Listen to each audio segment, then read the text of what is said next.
अपनी नज़र रखिए कैट के ऊपर कि क्या उसने प्लेसेंटा रिमूव किया या नहीं, क्योंकि कई बार ऐसा होगा वो रिमूव करके खा लेगी और आपको पता भी नहीं चलेगा। Hey guys, welcome to our channel Possum Palace Catery, and thank you so much for showing so much love to my previous video of my cat delivery vlog. So I hope उसमें ज़्यादा से ज़्यादा information मैंने आपके साथ share की है cat delivery के बारे में, and any query you can just let us know in the comment box.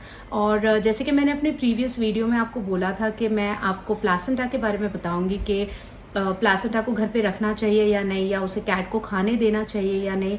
और बहुत सारे लोग जो है प्लासेंटा को लकी मानते हैं और उसे घर पे प्रिजर्व करके भी रखना चाहते हैं। So let's cover all this topic in today's video. और मैं आपको बता दूं, मेरी जो कैट है माशाल्लाह डिलीवरी अच्छे से हो गई। All kittens are doing very good, and उसके भी कुछ कॉम्प्लिकेशंस हुए थे जिसके बारे में मैं आपको बताती हूँ। सो बेसिकली हमारी जो कैट थी, जब उसने डिलीवरी की तब टोटल उसने 6 किटन्स को डिलीवर किया। बट आफ्टर एवरी किटन जो है, यूजुअली कैट्स जो है अपने किटन के बाद अपना प्लासेंटा भी साथ में रिमूव करती है। बट इन दिस केस ऐसा हुआ कि हमारी जो कैट थी उसने फर्स्ट कैट के साथ में प्लासेंटा तो रिमूव किया, बट आफ्टर दैट उसने 3 या 4 बेबीज़ डिलीवर किए विदाउट प्लासेंटाज, यानी कि कंटिन्यूस जो है बैक टू बैक हमारे किटन्स आते गए लेकिन प्लासेंटाज नहीं आए थे, which can be a complication for her health. इसलिए बहुत ज़रूरी है कि कैट्स जो है अपने प्लासेंटाज को भी रिमूव करें। और अब क्वेश्चन एक ये आता है कि जो उनके प्लासेंटा होते हैं क्या हमें उन्हें खाने देना चाहिए। तो इसमें बहुत सारे मिक्स्ड रिव्यूज़ हैं। कुछ लोग बोलते हैं कि हमें कैट को दे देना चाहिए खाने के लिए, कुछ लोग कहते हैं कि नहीं देना चाहिए। आइडियली अगर आप देखोगे कि जितने भी एनिमल्स होते हैं वो अपने प्लासेंटास को खा लेते हैं, बिकॉज ये एक नेचर है which is meant for animals. Because जब उनकी डिलीवरी होती है कई बार लाइक स्ट्रे एनिमल्स जो होते हैं उनके पास कोई अवेलेबल नहीं होता है उन्हें खाना देने के लिए या उन्हें पानी देने के लिए, और उस वक्त जो है किसी भी ह्यूमन या किसी भी एनिमल के लिए हाइड्रेशन और न्यूट्रिशन बहुत ज़्यादा इम्पॉर्टेंट होता है। तो ये एक नेचर है कि जो भी एनिमल्स होते हैं उनके बेबी के साथ साथ उनका प्लासेंटा आता है जिसे वो खा लेते हैं। इससे उनकी जितनी भी न्यूट्रिशन डेफिशिएंसी होती है वो रिकवर हो जाती है। इसीलिए कभी भी जब भी आपकी कैट आपके घर पे डिलीवर करती है, मेक श्योर कि उसका जो भी प्लासेंटा रिमूव होता है आप अपनी कैट को दे दीजिए खाने के लिए, क्योंकि ये हाईली न्यूट्रिशनल होते हैं और ये बहुत ज़रूरी होते हैं उनके लिए। इससे उन्हें आगे चल के काफ़ी सारी जो हेल्थ प्रॉब्लम्स आती है उससे फाइट करने में भी बहुत अच्छा होता है। So that's one thing. And कई बार ऐसा होता है कि कैट्स है ना खुद रिजेक्ट कर देती है प्लासेंटा को, वो खुद नहीं खाती है। जैसे हमारी कैट ने भी इस बार ऐसे ही किया। हमारी कैट ने इनिशियली तो प्लासेंटास नहीं निकाले, तो जो प्लासेंटास थे वो रिमूव नहीं हुए, सारे बेबीज़ आ गए। एंड आफ्टर मल्टीपल ट्राई मेरी कैट ने बहुत प्रेशर लगाया, बहुत ट्राई किया, लेकिन फिर भी उसका जो प्लासेंटास है फॉर सम रीज़न वो नहीं आ रहे थे। तो यहाँ पर मैं एक मेडिसिन का नाम आपके साथ मेंशन करूँगी। ये मेडिसिन आपको अपनी कैट को देना है और इससे प्लासेंटा जो है कैट का वो रिमूव हो जाता है। इसके बावजूद अगर कैट आपकी प्लासेंटा रिमूव नहीं करती है तो आपको डॉक्टर के पास विजिट करना है, बिकॉज ये बहुत ही सीरियस हो सकता है आपकी पेट की हेल्थ के लिए। तो यहाँ पे मैं आपको वो मेडिसिन का नाम बता देती हूँ जो हमने अपने वेट से कंसल्ट करके अपनी कैट को दिया था। तो ये है सिरप ज़िफ़ी 100। यहाँ पे मैं आपको उसका फोटो भी शेयर कर दूंगी। ये आपको अपनी कैट को देना है 2 ml फॉर 3 days।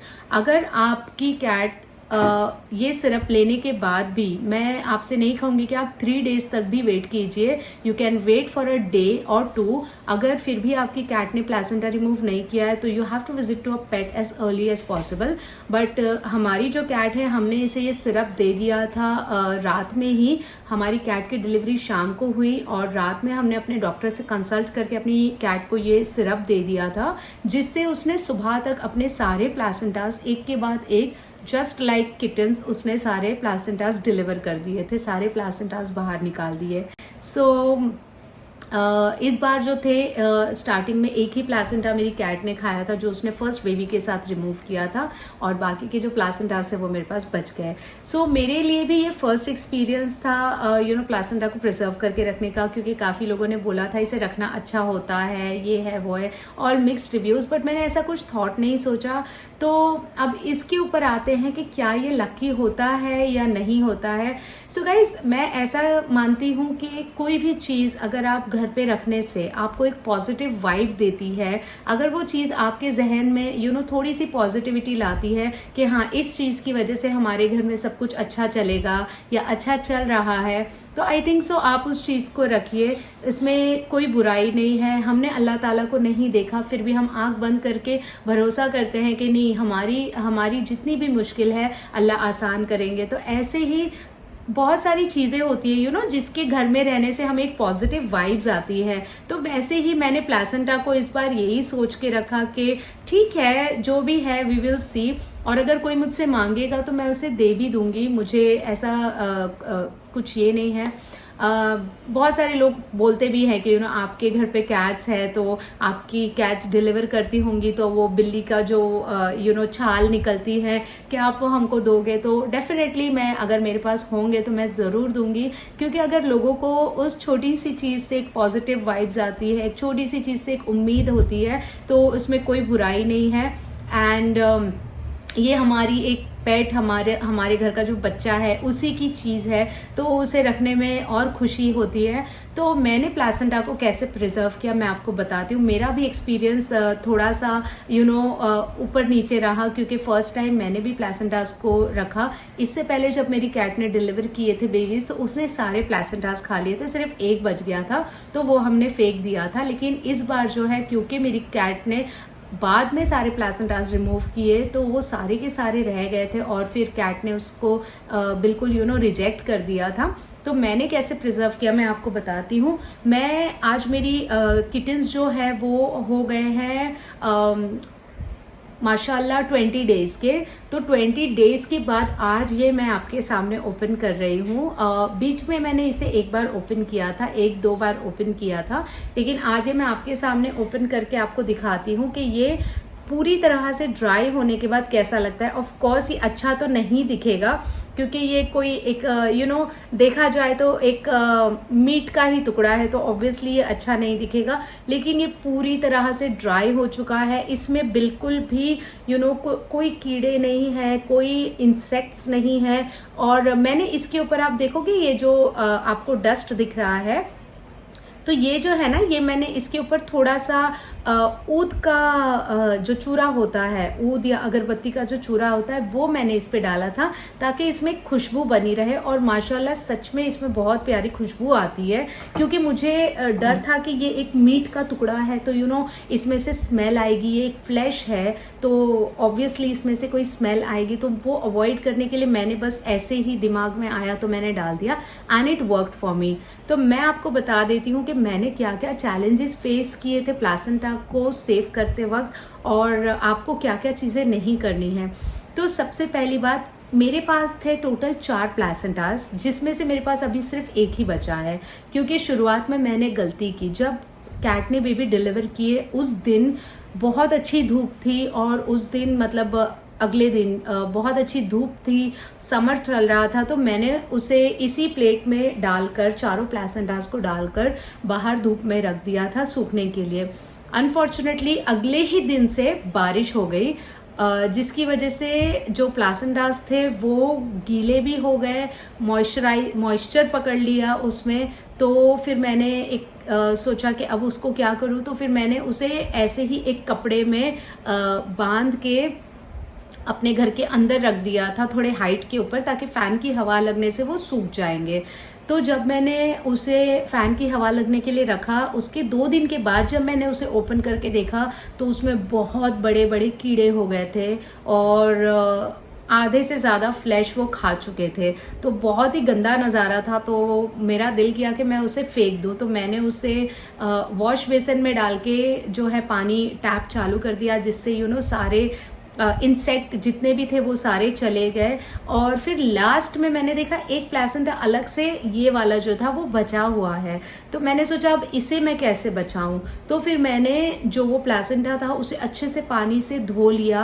पानी से धोने के बाद मैंने उसे एक अच्छे साफ टॉवल से सुखा लिया। सुखाने के बाद मैंने उसे एक दूसरे ये वाले वाइट टॉवल के ऊपर रखा और उसके ऊपर मैंने स्प्रेड किया बोरिक पाउडर, क्योंकि उस वक्त मेरे हस्बैंड जो है ना हमारी किटन्स के कॉर्ड को सुखाने के लिए बोरिक पाउडर यूज़ कर रहे थे, क्योंकि उनके जो कॉर्ड्स थे वो सूखने के लिए टाइम लेते हैं और कभी कभी वो नहीं सूखते हैं ना तो इन्फेक्शन हो जाता है। तो ये भी आप पॉइंट नोट डाउन कर लीजिए कि जब किटन्स होते हैं ना तो उनके जो कॉर्ड होते हैं अगर आपने घर पे कट किया है या फिर वो ऑलरेडी कट थे लेकिन वो सूख नहीं रहे हैं तो आप उस पर बोरिक पाउडर डालिए, क्योंकि इससे वो जल्दी ड्राई हो जाएंगे। नहीं तो वहाँ पे उन्हें पस हो सकता है, इन्फेक्शन हो सकता है और इससे आपके किटन्स भी मर सकते हैं। ये हमारे साथ पिछली बार एक्सपीरियंस हो चुका है। सो हाँ, तो ये जो लास्ट प्लेसेंटा हमारा बचा था इसके ऊपर मैंने डाला बोरिक पाउडर और उसके बाद मैंने इसे कवर करके रख दिया। मैंने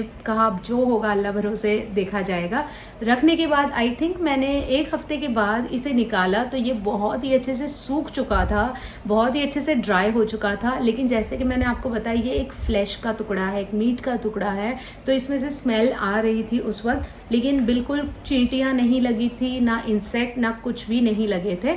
तो मैंने इसके ऊपर थोड़ा सा जो है हमारा जो ऊद का पाउडर होता है वो उस पर छिड़क दिया और इसे फिर से कवर करके मैंने वहीं फ़ैन के नीचे रख दिया। अब 20 दिन हो चुके हैं, ये बहुत अच्छे से ड्राई हो चुका है, कड़क हो चुका है। अब चाहो तो आप इसे किसी भी चीज़ में ट्रांसफ़र करके रख सकते हो, बट मैं इसे थोड़े दिन और रखूँगी ड्राई होने के लिए, क्योंकि यहाँ पे मानसून सीज़न चल रहा है और मानसून में थोड़ा कहीं ना कहीं मॉइस्चर होता है, तो ये जितना सूखेगा उतना ज़्यादा अच्छा है। तो मैंने इसे रख दिया था एक कॉर्नर में और मैं इसे भूल गई हूँ रख के। तो लकी अनलकी अपनी जगह है, जैसे कि मैंने आपको बताई, आपका आपका ईमान है, आपका विश्वास है। अगर आपको ऐसा लगता है इसे घर पे रखने से आपकी प्रॉब्लम्स सही हो जाएगी, आपकी फाइनेंशियल कंडीशन अच्छी हो जाएगी, तो आप इसे ज़रूर रखिए, क्योंकि पॉजिटिव थॉट होना बहुत ज़रूरी है। तो अगर इंशाल्लाह फ्यूचर में मेरी कैट बेबीज़ डिलीवर करेंगी और उनके जो प्लेसेंटास निकलेंगे अगर मैं उसे प्रिजर्व कर पाई तो मैं ज़रूर करूँगी। अगर मेरे किसी फ्रेंड्स या फैमिलीज़ ने मुझसे मांगा तो मैं उन्हें ज़रूर दूंगी। और क्योंकि अब मुझे समझ आ गया है कि किस तरह से ये जो प्लेसेंटास है सेव कर सकते हैं हम, किस तरह से इसे हम बचा के अच्छे से रख सकते हैं। एंड ऑफ कोर्स अगर आपकी कैट उसे खाना चाहे तो आप उसे खाने के लिए दे दीजिए, और अगर रिजेक्ट करती है तो आप उसे बचा के रख लीजिए। तो ये था एक छोटा सा वीडियो प्लेसेंटा के बारे में। मैं एक एक सिर्फ समरी के लिए या एक रिफ़्रेश करने के लिए मैं आपको फिर से बता दूं कि हमारी कैट्स जब भी डिलीवर करती है तो एक बेबी के साथ एक प्लेसेंटा बाहर आता है जो कि ऑलमोस्ट हमारे बेबी के इक्वल साइज़ का ही होता है। कैट्स जनरली उसे खा लेती है, तो आप बिल्कुल भी जल्दबाजी में वो वहाँ से मत हटाइए प्लेसेंटा को, आप उसे वहीं रहने दीजिए, कैट उसे खा लेंगी। अगर कुछ देर तक वो वहीं है और कैट नहीं खाती है तो आप उसे लेकर प्लेट में रख दीजिए कैट के लिए।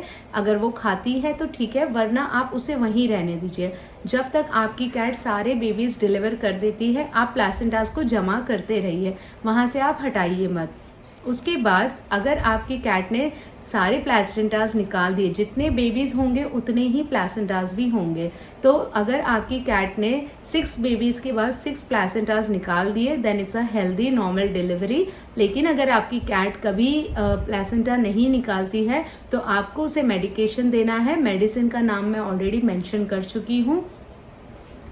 तो वो मेडिसिन आपको आपकी कैट को देना है, 3 डेज़ के लिए वो मेडिसिन देना है। बट मैं कहूँगी आपसे कि आप सिर्फ 24 आवर्स के लिए ही वेट कीजिए। अगर आपकी कैट ने प्लेसेंटा रिमूव कर दिया तो well and good, if not then आपको उसे वेट के पास लेके जाना है। और जब आप अपनी कैट को मेडिसिन दे रहे हो तो मेक श्योर कीजिए कि आप अपनी नज़र रखिए कैट के ऊपर कि क्या उसने प्लेसेंटा रिमूव किया या नहीं, क्योंकि कई बार ऐसा होगा वो रिमूव करके खा लेगी और आपको पता भी नहीं चलेगा। तो जब आप उसे मेडिसिन दे रहे होंगे तो आपको ध्यान रखना है कि उसने रिमूव किया है या नहीं।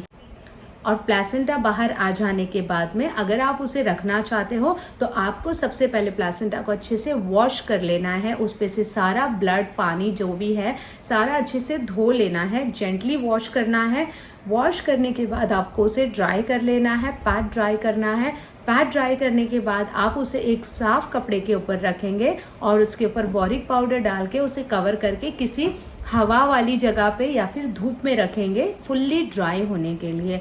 फुल्ली ड्राई होने के लिए प्लेसेंटा को कम से कम 5 दिन से 6 दिन लगते हैं। जब अच्छे से ड्राई हो जाएंगे उसके बाद आप चाहो तो उसके ऊपर इतर या फिर बकूर या फिर जो भी आप चाहो खुशबू के लिए वो डाल के आप, या फिर टैल्कम पाउडर चाहो तो टैल्कम पाउडर भी डाल के आप उसे प्रिजर्व करके रख सकते हो।